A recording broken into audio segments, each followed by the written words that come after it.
It begins the moment you step across the threshold. It isn't a thought. It is a physical compression. The air suddenly feels recycled, thick with the heat and breath of 1,000 strangers. The ambient noise rises from a hum to a roar, creating a wall of sound that vibrates against your chest. Your field of vision is blocked by shoulders, backs, and heads. You instantly lose your sense of direction, your sense of autonomy, and your sense of safety. While your friends are pushing forward shouting, "Let's get to the front," your entire biological system is screaming, "Retreat." You aren't having fun. You are surviving. You are scanning for the exit signs like a trapped animal.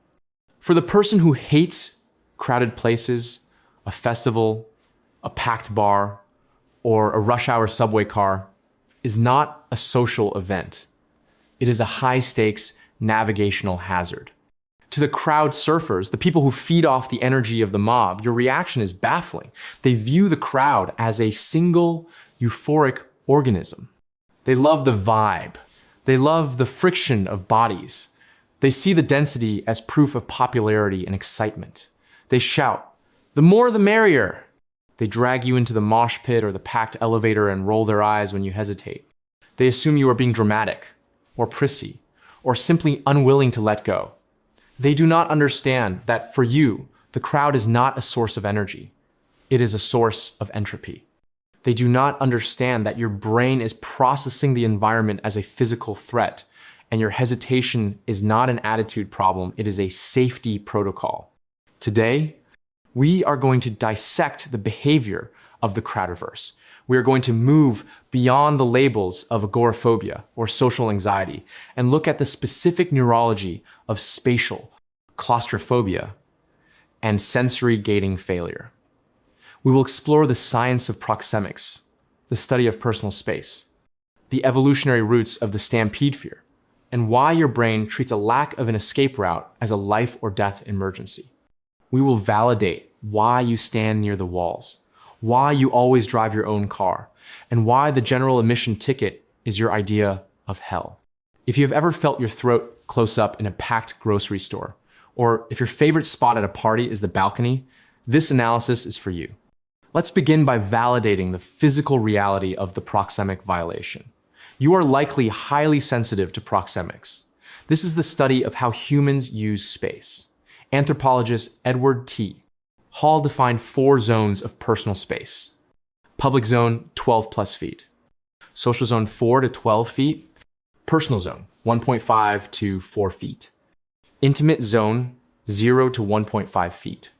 For most people, the intimate zone is reserved for lovers, children, and close family.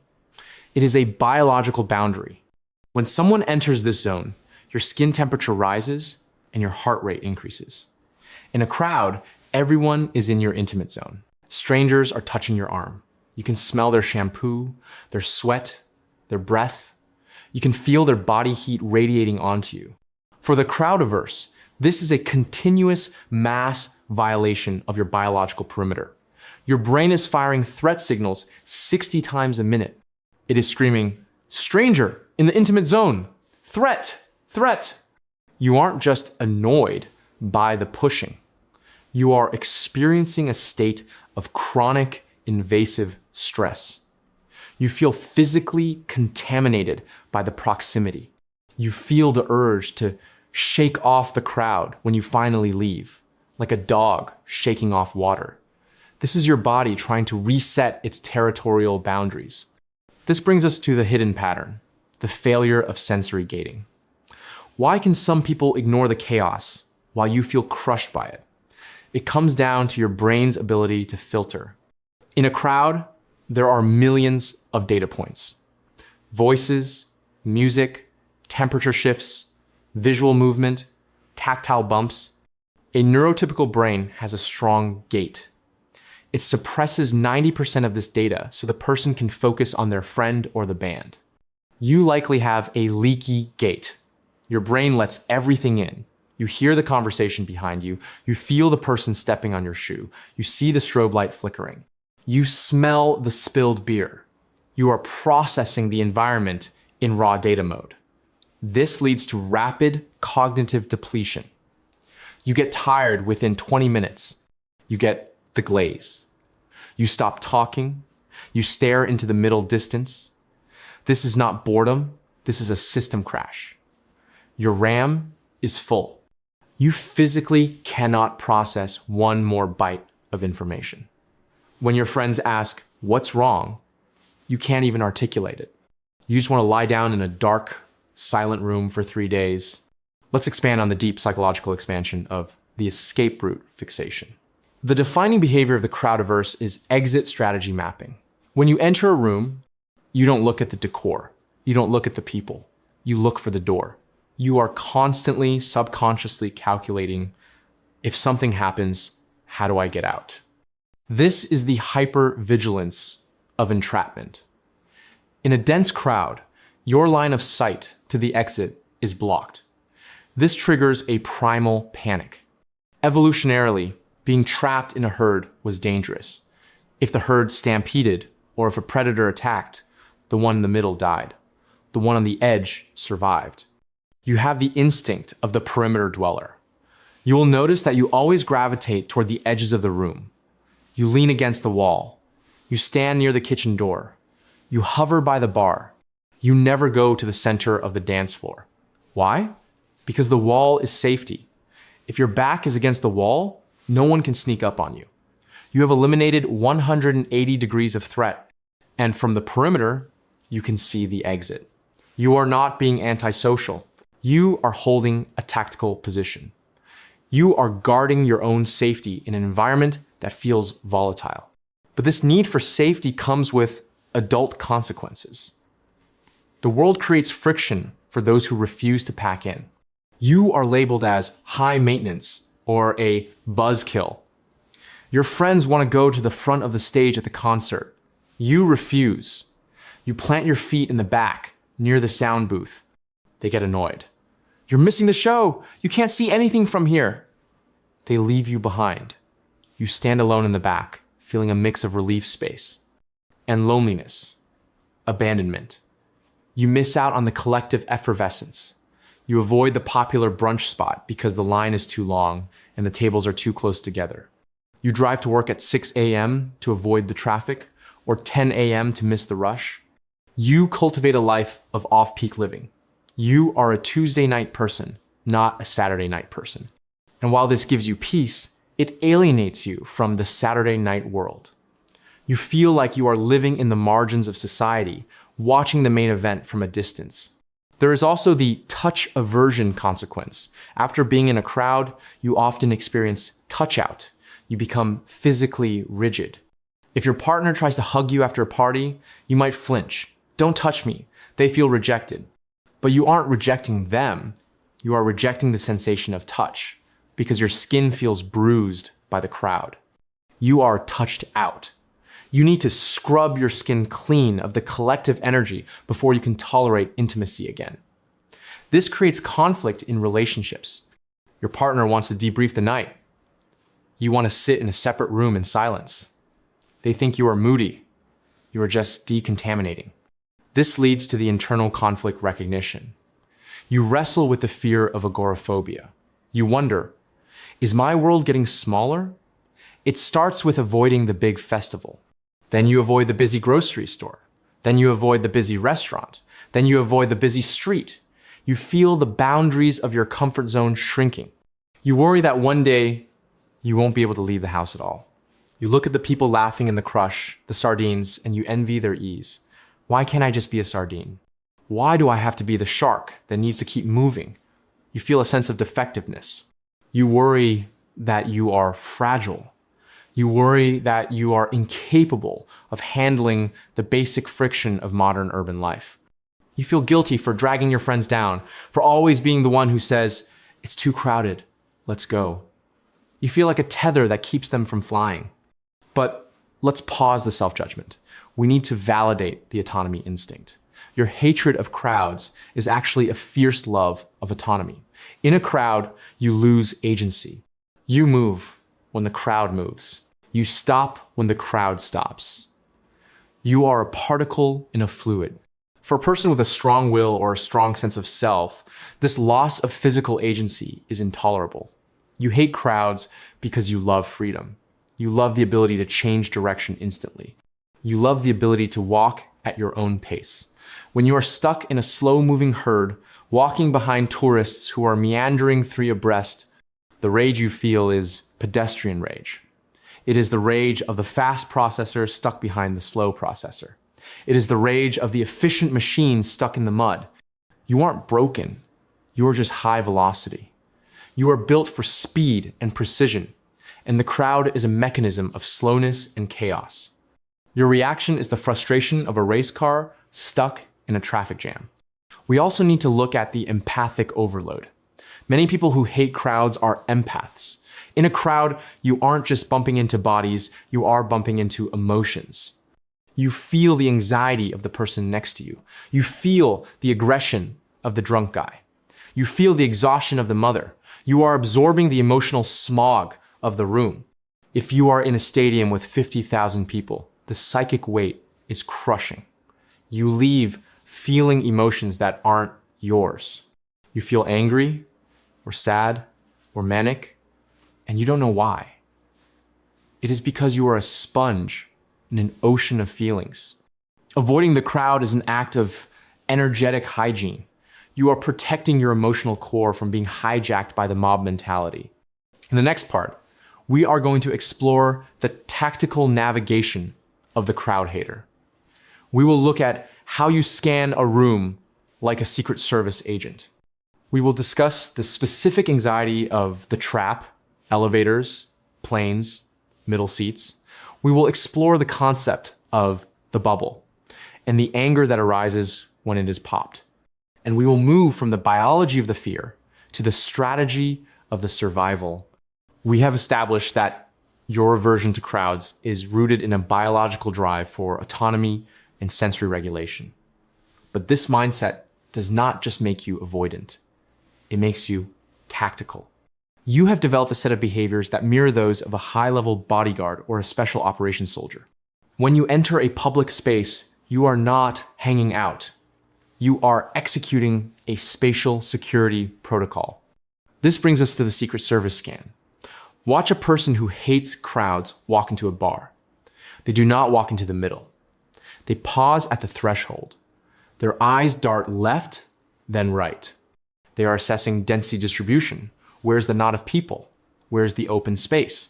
They are assessing flow dynamics. Where's the waiter walking? Where is the line for the bathroom forming?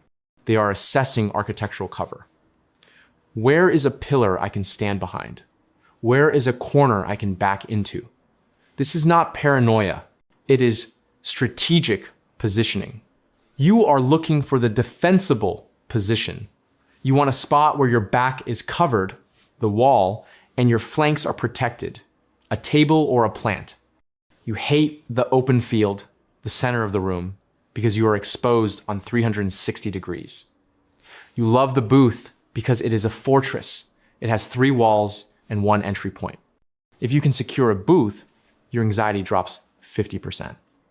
You have created a micro VIP area where you control the perimeter. Your friends think you are picky about where you sit. Why can't we just stand here? They don't understand that standing there in the traffic lane of the kitchen creates a state of constant low-level threat detection that prevents you from hearing a word they say. But the true nightmare of the crowdiverse is not the open room, it is the trap. We must distinguish between a crowd where you can move, albeit slowly, and confinement where you cannot move at all. The elevator, the subway car, the middle seat of an airplane. These are the zero agency zones. In an elevator, you are forced into the intimate zone with strangers, and the door is locked. You engage in dissociative staring. You look at the numbers changing, you look at the floor, you hold your breath to avoid smelling their coffee, you make your body as small as possible.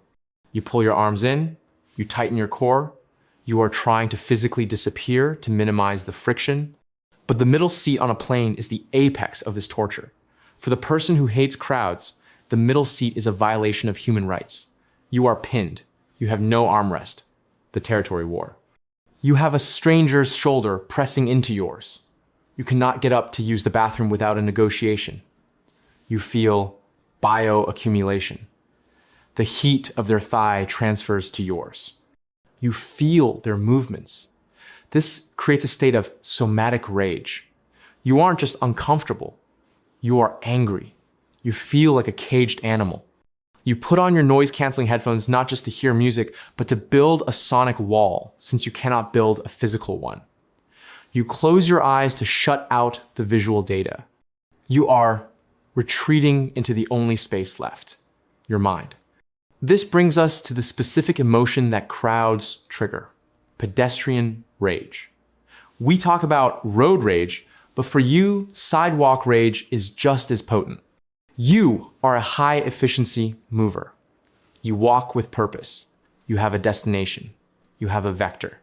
The crowd is full of meanderers, people who walk three abreast, blocking the sidewalk, people who stop suddenly at the top of an escalator to check their phone, people who drift diagonally while walking.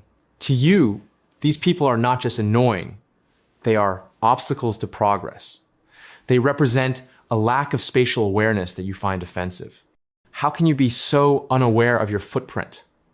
You scream internally. How can you block the flow? You feel a spike of adrenaline. You perform the aggressive overtake. You weave through the gaps, walking 20% faster than necessary, just to get into the clear. This rage comes from a violation of the social contract of movement. You believe the rule is move efficiently or get out of the way.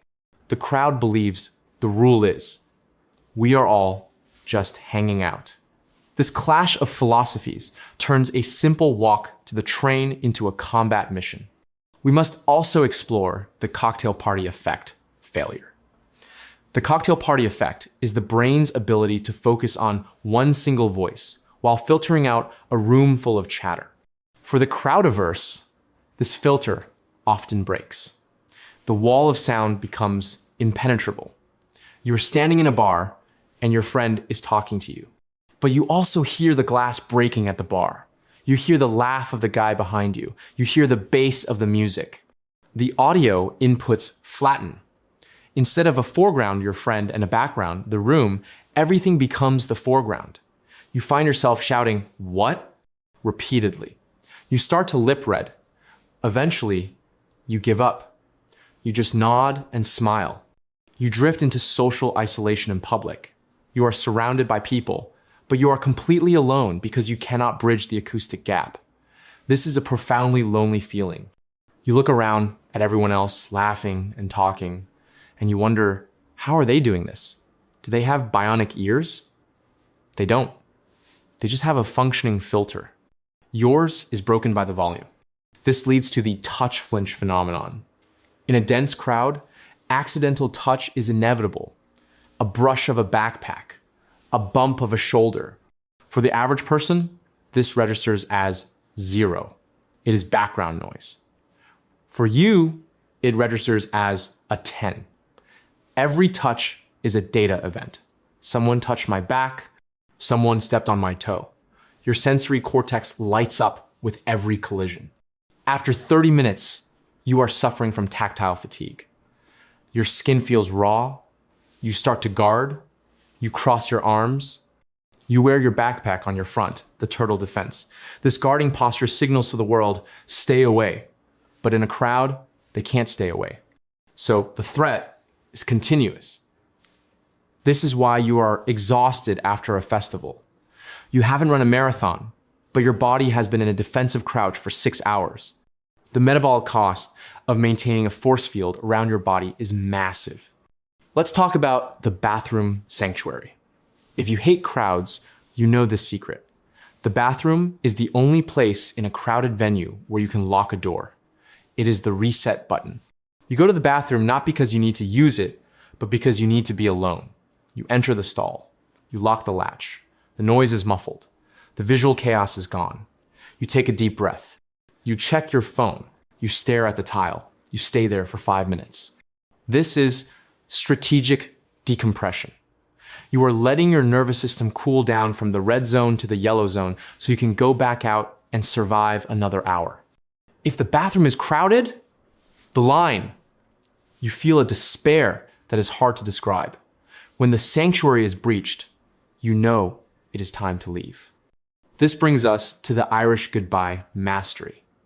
The person who hates crowds is the Michelangelo of the Irish goodbye, leaving without saying goodbye. Why do you do this? Because saying goodbye involves more friction. It involves finding the host in the crush. It involves the, oh, don't leave yet negotiation. It involves the one more drink pressure. You cannot handle the negotiation. You have reached your limit. The battery is at 0%. You need to eject, so you just vanish. You slip out the side door. You text later, so sorry, couldn't find you, didn't want to interrupt. Had a great time. You did not have a great time. The Irish goodbye is a survival tactic. It creates a clean break. It allows you to transition instantly from trapped to free without the messy social airlock. Your friends might call it rude. You call it self-preservation. We also need to look at the queue anxiety. Standing in line is a specific form of torture. It is a crowd that is not moving. It combines the proxemic violation, the person behind you breathing on your neck, with powerlessness. You cannot leave without losing your spot. You are hyper-aware of the spacing. If the person behind you closes the gap to 6 inches, you shuffle forward. If they shuffle forward too, you turn sideways to create a shoulder barrier. You use your body language to say, back off. You judge the efficiency of the cashier. Why is it taking so long? Why are they chatting? You are viewing the delay as a hostage situation. Every minute in the line is a minute stolen from your freedom. The relief you feel when you finally pay and walk away is disproportionate. It feels like a prison break. This behavior creates a life by appointment. You stop going to things, general admission. You only go if you have a reserved seat. The movie theater, only if you can pick your seat. Aisle, back row. The concert, only if you have a specific seat number. You are willing to pay a premium for spatial certainty. You are buying the guarantee that no one can legally stand in your square footage. You are buying a title deed to 4 square feet of personal space for 2 hours. To you, that $20 extra fee is cheap. It is the price of sanity. You become a planner. You check Google Maps for popular times. If the pink bar is high, you don't go. You go to the gym at 10 p.m. You go to the grocery store on Tuesday morning. You structure your entire existence around the anti-peak. You are living in the temporal gaps left by the herd. But there is a sadness here too. The spectator sorrow. Sometimes you want to be in the mix. You see the footage of the New Year's Eve crowd in Times Square. They look happy. They look united. Part of you wants that feeling of belonging, but you know that if you were physically there, you would be miserable. You would be cold, trapped, and needing to pee. You are a remote lover of humanity. You love people in theory. You love people individually, but you hate people in aggregate. You hate the mass. And so you watch the parade on TV. You get the visual without the visceral. It is safe, but it is also a little bit sterile. You wonder what it would feel like to surrender just once to the wave. In the next part, we are going to move to the integration. We will look at how to manage the social battery so you don't crash. We will explore the anchor friend strategy, having one person who acts as your shield in the crowd. We will discuss the sensory kit earplugs, sunglasses, hoodies, and how to use them without looking strange. And we will close with the validation that your sensitivity is also your strength, that by standing on the edge, you see things the crowd misses. We have arrived at the final stage, integration. We have validated that your hatred of crowds is not a personality defect, but a biological collision between a high sensitivity system and a high density environment. But unless you plan to move to a cabin in the Yukon, you still have to navigate the city. You have to go to the airport. You have to go to the wedding. You have to buy groceries. The goal is not to become a recluse. The goal is to become an armored navigator. We need to give you the tools to enter the chaos, execute your mission, and exit without suffering a nervous breakdown. This brings us to the anchor friend strategy. You cannot survive a crowd alone. You need a buffer. If you are going into a high-density environment, a concert, a busy bar, you need to designate a specific person as your anchor. The anchor has two jobs. Physical shielding. They stand between you and the flow of traffic. If you are at a bar, they stand behind you, using their back to block the people pushing for a drink. They create a shadow zone where you can exist safely. Focus point. When the visual chaos gets too much, you stop scanning the room and lock your eyes on the anchor. You focus entirely on their face. This artificially shrinks the room. By narrowing your field of vision to one safe face, you trick your brain into thinking you are in a private conversation, not a riot. You need to explicitly tell your friend, "I'm feeling overwhelmed. I need you to just talk to me for a minute so I can center myself." A good anchor will understand. They will become your lighthouse in the storm. This leads to the sensory prosthetics revolution. For years, wearing earplugs at a social event was seen as weird. Not anymore. If you hate crowds, you must invest in high-fidelity earplugs. These are not the foam ones that block everything. These are the silicone ones designed to filter out background noise while letting speech through. They dampen the roar of the crowd, the clinking glasses, the screeching chairs, the ambient hum by about 15 decibels. This 15 decibel drop is the difference between panic and manageable. It takes the sharp edge off the sonic assault. You can still hear your friend, but the wall of sound is lowered.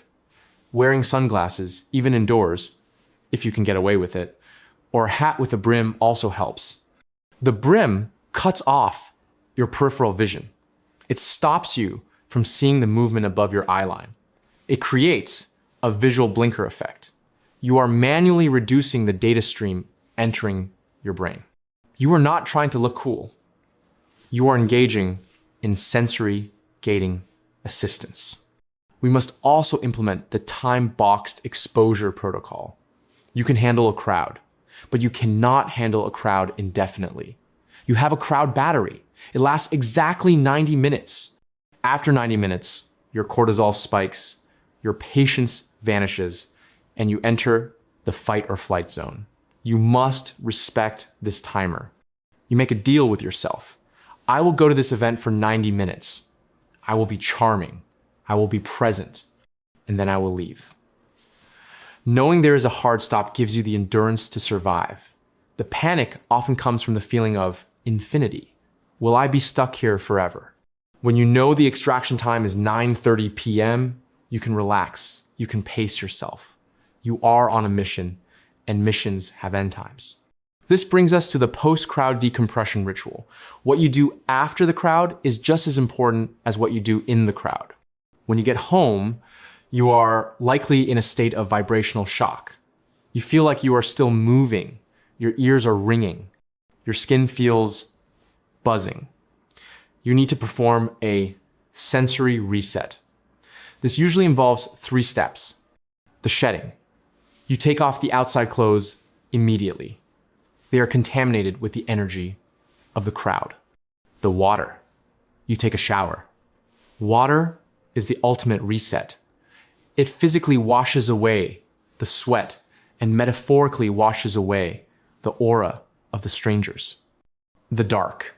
You lie in a dark room for 20 minutes. No phone, no TV, just silence. You are allowing your nervous system to recalibrate from high alert to baseline. If you skip this step, you will wake up the next day with a social hangover, irritable, tired, and foggy. You have to pay the debt you incurred by entering the chaos. But we must also look at the anthropologist's reframing. How do you exist in a crowd without hating humanity? You have to shift your mindset from victim to observer. When you are crushed in the subway, instead of thinking, I am trapped, try thinking, I am observing a fascinating species in its natural habitat. This sounds silly, but dissociation can be a tool if used consciously. Become a scientist. Look at the shoes people are wearing. Listen to the snippets of conversation. Analyze the group dynamics. By turning the crowd into data, you detach yourself emotionally from the threat. You are no longer a gazelle in the herd. You are a researcher in a blind. This creates a cognitive distance that protects your ego. You are in the world, but not of it. This is the superpower of the crowd averse. Observation. Because you are standing on the edge, leaning against the wall, you see things the people in the center miss. You see the couple fighting silently in the corner. You see the person who is uncomfortable. You see the subtle power plays. You have the watchtower perspective. You are the vigilant one. Use that vigilance to learn about human nature rather than just suffering from it. We also need to address the travel strategy. You love travel, but you hate tourists. This is the paradox. You want to see the Louvre, but you hate the line for the Louvre. You must embrace contra-flow travel. You go where the crowd isn't. While everyone is in Paris in July, you go to the Scottish Highlands. While everyone is at the beach at noon, you go at 6 p.m. You visit the second city. Instead of Rome, go to Turin. Instead of Tokyo, go to Fukuoka. You get 80% of the culture with 20% of the density. You accept that you might miss the top 10 attractions. And that is okay. You trade the must-sees for the can breaths. A quiet cafe in a side street is a better memory for you than being shoved against the glass of the Mona Lisa by 1,000 selfie sticks. You are prioritizing the quality of experience over the checklist of experience. This leads to the ownership of the edge. We need to stop shaming the wallflower. Society tells us that the life of the party is the person in the center dancing on the table. But the person on the edge is vital too. You are the space holder. You are the person creating a calm eddy in the rushing river. Often, you will find that other overwhelmed people drift toward you. They see you standing quietly by the snack table, and they feel safe. They come over. They say, "It's crazy in there, isn't it?" And suddenly, you have a connection. A quiet, sane, deep connection. You find your tribe on the perimeter. The perimeter is where the deep conversations happen. The center is where the shouting happens. Be proud of your position on the edge.